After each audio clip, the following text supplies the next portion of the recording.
네, 반갑습니다. 울산 테크노파크 자동차 기술 지원단 황현태라고 합니다. 네, 반갑습니다. 오늘 이렇게 교육을 할 내용은 울산에 있는 자율주행 자동차 발전 방향에 대해서 말씀드릴 건데요. 이 내용을 하기 전에 테슬라에 있는 오토파일럿에 대해서 조금 먼저 동영상을 보시고 실제 교육을 진행하도록 그렇게 하겠습니다. 저도 지금 처음 써보는 거예요. NOA도 여기 마침 이제 고속도로 옆이니까 한번 테스트 해보고. 자, 일단은 그럼 바로 스마트 서머너 한번 테스트 해보죠. 지금 차는 저쪽에 지금 주차된 걸 한번 우리 이동.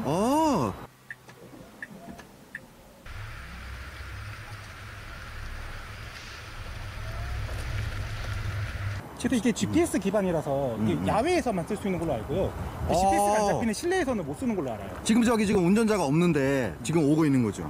그렇죠. 차에 지금 아무도 안 타고 있는데. 오. 그래서 가끔 이게 언제 유용할까 생각해보면 뭐 밖에 야외에 주차하는데 비가 온다 많이.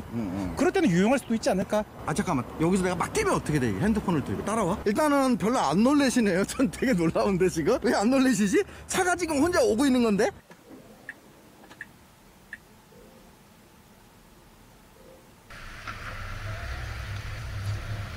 자, 지금 차가 이렇게 오고 있습니다. 아, 신기하네. 좀 비 오거나 눈 오거나 아니면 또 자, 그러면 이제 반자율을 언제쯤 보여줄 거야? 지금도 사실 반자율로 가고 있고요. 나 지금 일부러 지금 이제 원래 핸들이 잡아야 되는데 그냥 안 잡고 이렇게 지금 보여드린다고 이렇게 하고 있는 거거든요. 근데 사실 이렇게 직선 구간만 갈 때는 그냥 K7을 타나 벤츠를 타나 BM을 타나 다 잘해요. 단지 차이가 있다면 예를 들어서 앞차가 갑자기 급정거를 했다, 다른 차가 끼어들었다, 그럴 때 훨씬 더 좀 뭐랄까 부드럽게 스무스하게 반응을 하긴 해요. 좋다는 얘기잖아. 좋죠. 이게 결국에는 반자율이고 사용자가 전방을 주시해야 되거든요. 그래서 결국에는 95%의 상황은 대부분의 차들이 다 잘하고요. 그 약간 되게 어려운 상황일 때 그때 얼마나 더 잘하냐인데 내가 대응을 하면 똑같잖아요, 결국. 그런 아주 좀 일부 짧은 순간에만 테슬라의 장점이 느껴지는? 근데 그 부분을 어떻게 평가하냐에 따라서 테슬라의 반자율을 훨씬 높게 평가할 수도 있을 것 같고. 앞차들 정확하게 표기해주고 있고요. 혹시 톨게이트 자동으로 지나가? 하이패스 같은 거 찾아갖고 자기가 지나가? 그건 아니죠. 그건 안 돼? 예. 테슬라 자율주행은 부산에서 하면 전 세계 다. 부산 혹시 가봤니? 너? 부산 가봤죠? 사실 어디를 가더라도 웬만하면 다 잘 돼요. 안 되는 경우가 거의 없어요.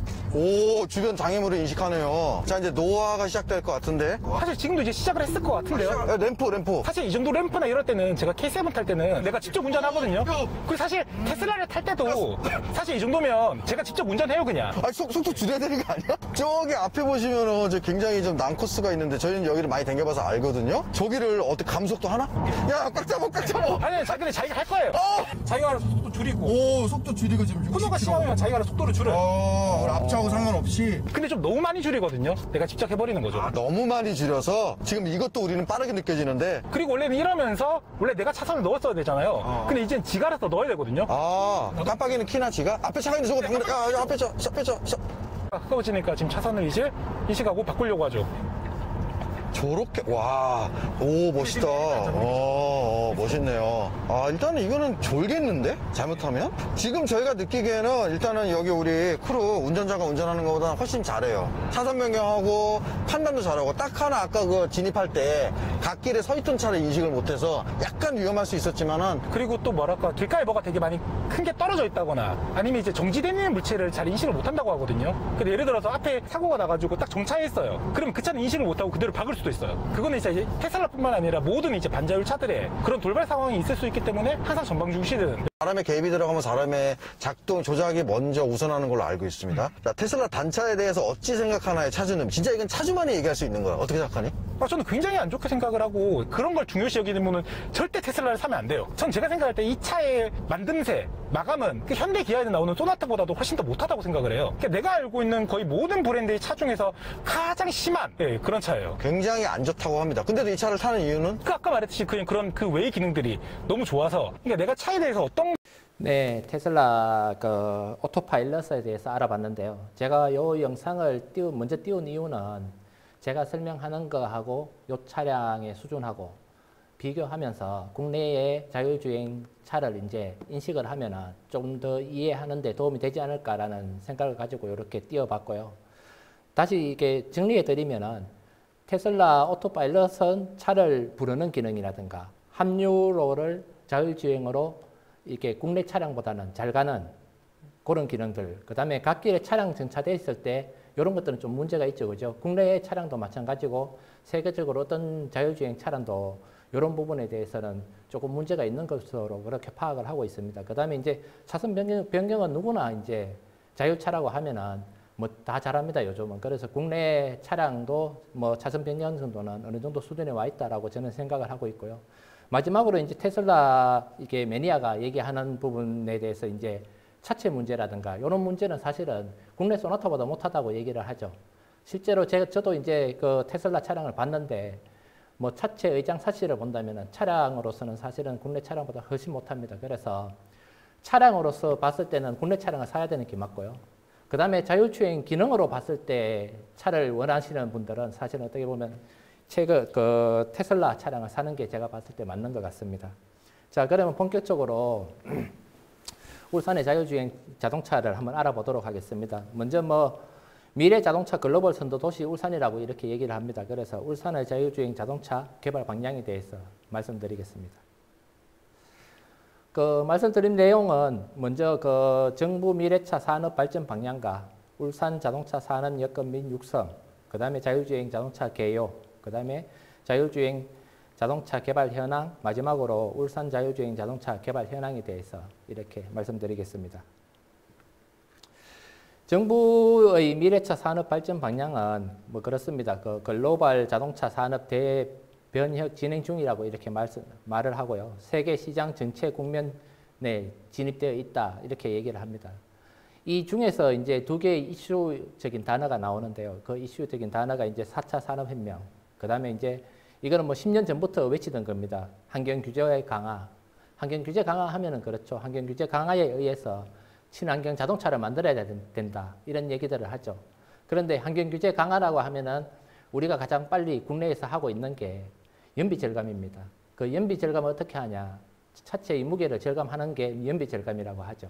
그래서 그런 것들을 하면서 그 친환경 자동차를 만들어야 된다라는 이슈가 포함되어서 최근에는 이제 그 내연기관에서 전기차, 수소차로 넘어가는 시대가 왔다. 이렇게 판단을 하고 있는 것 같습니다. 여기에 덧붙여서 이제 진흥화가 이루어지고 있는데 이 진흥화는 자율차의 진흥화라고 판단을 하고 있고요.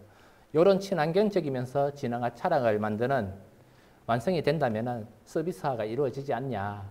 뭐 서비스화는 물론 그 친환경과 진흥화와 동시적으로 이렇게 이루어집니다. 그래서 우리 정부에서는 2030년까지 그 신차 대비해서 그 수소 전기차 같은 경우에는 20%에서 30% 생산을 하는 것을 목표로 하고 있고요. 자율주행 기능에 대해서는 신차 대비해서 레벨 3 수준으로 한 50% 정도 이렇게 생산하는 걸 목표로 하고 있습니다. 그래서 여기에 맞추어서 서비스 분야를 활성화해 나가겠다라는 목표를 가지고 있습니다.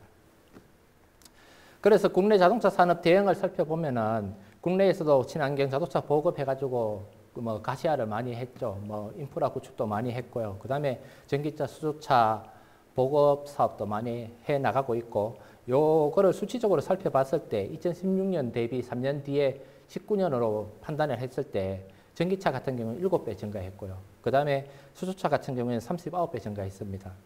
그런데 39배 증가한 2019년도에 전체 수소차 이게 보급대가 3,000대 정도 넘는데요. 지금 울산 같은 경우에는 올해 한 해만 해도 1,400대 정도 됩니다. 그렇기 때문에 앞으로는 보급률의 증가가 훨씬 더 빠르게 성장되지 않을까라는 생각을 가지고 있고요. 자율차 같은 경우에는 지금 뭐 어느 정도 뭐 2단계니 3단계 정도의 수준의 완성차가 만들어진다고 하지만 아직까지 완전 자율차라든가 4단계의 자율차는 이루어지기에는 시간이 많이 조금 걸릴 것으로 생각을 하고 있고요. 그런 단계에서 국내 같은 경우에는 많은 법 제도라든가 그 다음에 인프라라든가 연구 개발을 위한 뭐 자율주행 테스트 베드 구축 이런 쪽으로 지금 현재 그 정부나 우리 연구기관이나 기업들이 열심히 노력하고 있는 것으로 그렇게 파악을 하고 있습니다. 그래서 이제 국가가 이제 2030년까지 미래 자동차의 경쟁력 1등 국가로 이제 도약을 하는 목표를 가지고 있는데 여기에는 세계 시장 점유율 10%를 달성하겠다라는 거와 세계 시장 최초로 이제 자율차 상용화를 2027년까지 하겠다라는 큰 목표를 가지고 있습니다. 이 중에서 자율차 같은 경우에는 그 세계적에서 가장 먼저 그 이게 도로 인프라, 법 제도 이런 것들을 24년까지 완성하겠다라는 것을 라는 목표를 가지고 있는데요. 이런 목표를 가지고 이제 법제도 같은 경우에는 국토부를 중심으로 해서 현재도 많은 노력을 하고 많이 우리 시민들이 잘 모르는 이런 분야까지 많이 법제도를 수정해 나가고 있는 현실입니다. 그래서 우리 한국도 그 자율주행을 상용화하는 데에는 뭐 전 세계적으로 현재의 기술로서는 조금 미진할지 모르겠으나 뭐 여러 가지 측면에서 봤을 때는 절대 전 세계적으로 밀리지 않는다. 앞으로 뭐 국내가 훨씬 어떻게 보면 좋은 조건으로 더 잘 갈 수 있다라는 희망 섞인 그 메시지를 전달하고 싶습니다. 그래서 자율주행에 이렇게 서비스를 추진하는 목표를 가지고 있는데요. 여기에는 그 3대 선도 서비스 추진으로 해가지고 3가지 목표를 제시를 하고 있습니다. 그래서 첫 번째는 셔틀버스를 서비스 진입을 하겠다. 두 번째는 이제 군집주행, 그 다음에 로봇택시, 이런 3가지 서비스를 자율주행으로서 성공해 나가겠다는 목표를 현재로는 잡고 있습니다.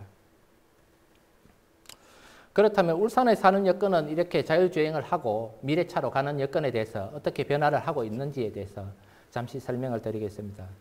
울산 같은 경우에는 자동차 산업도시라고도 얘기하고요. 전국의 2위의 자동차 산업을 이렇게 이끌어 나가고 있는 도시이기도 합니다. 그런데 과거에는 보면은 내연기관 중심의 차량을 이렇게 생산하는 기지로서 운행을 해왔다면 현재로서는 전기차 같은 경우에 국내 최초로 생산지이면서 그 수소차는 세계 최초의 생산지가 울산입니다. 그래서 기존의 내연기관 대비 그 전기차, 수소차, 미래차로의 변화가 울산이 성공적으로 이루어냈지 않느냐라는 생각을 가지고 있습니다. 그렇다면은 이런 그 조건 속에서 기업들이 어떤 역할을 했길래, 기업들이 어떤 변화를 했길래 이런 성공을 해 나갔는가라는 것을 이제 분석을 해야 되는데요. 이것은 기업들의 이렇게 포지션을 가지고 이렇게 분석을 한번 해봤습니다. 울산 같은 경우에는 자동차 부품 업체가 한 500여 개 됩니다. 500여 개 중에서 핵심 부품이 한 400여 개 되고요. 나머지 기타가 한 100여 개 됩니다. 그 중에서 차체 의장 샤시죠. 뭐 차량을 이렇게 품질을 평가하는데 차체 의장 샤시가 사실은 고객한테 눈에 보이는 측면에서 가장 중요한 역할을 하는 부분입니다. 이런 부분들이 울산에 한 89% 이렇게 포함되어 있고요. 전장 부품 같은 경우에는 한 11% 정도 기업체이 포진되어 있습니다. 과거에 내연기관 산업의 자동차였다면 울산 같은 경우에 대부분이 이제 차체 의장 샤시로 이루어졌지만 최근에 이제 미래차로 가면서 전장 부품 기업들이 많이 증가한 것을 이렇게 파악할 수 있었습니다. 그렇다면은 울산의 자동차 선도 도시로서 가기 위해서는 기업들이 어떻게 변화해야 되는가에 대해서 고민을 하게 됩니다. 그랬을 때 울산은 국가 로드맵과 같이 2030년 미래 자동차 글로벌 선도 도시 울산으로 만들기 위해서 첫 번째는 그겁니다.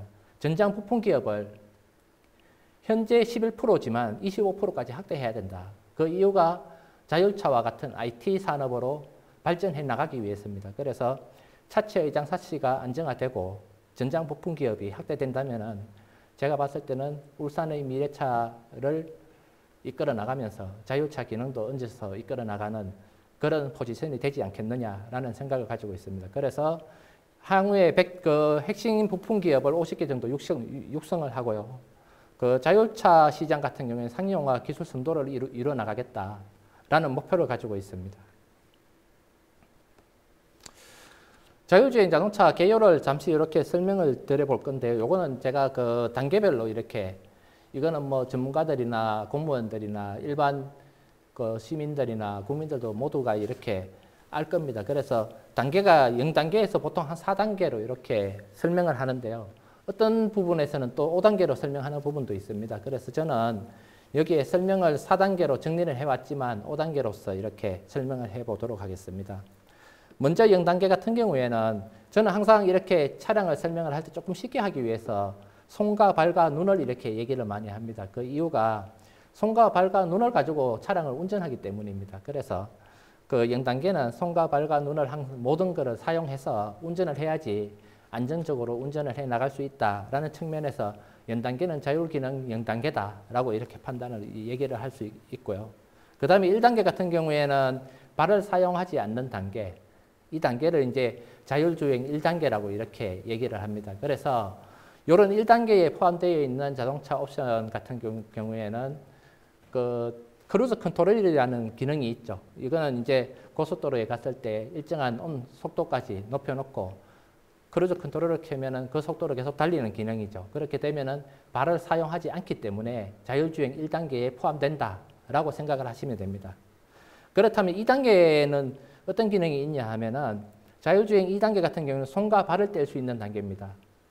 그러면 손과 발을 뗄 수 있는 단계라고 한다면은 브레이크라든가 가속이라든가 조향을 세 가지를 다 떼야 됩니다. 그렇다면은 우리 그 현대나 기아 자동차에 스탑 앤 스타트 기능이라고 있을 거예요.